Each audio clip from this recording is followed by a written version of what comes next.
Well, Wrecsam Council are prepared.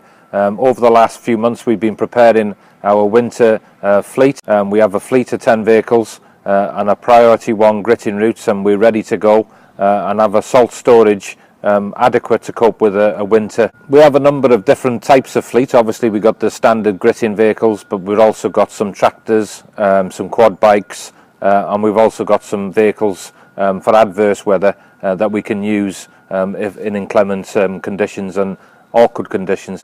We have 4 weather stations based across the county, and our officers are on standby. The deployment of vehicles is dependent on the weather at that particular location. I'd ask residents to keep an eye out for our tweets and Facebook weather alerts, and obviously prepare as necessary depending on the weather conditions. Clearly we will put press releases out and advise the local media in the event of severe adverse weather.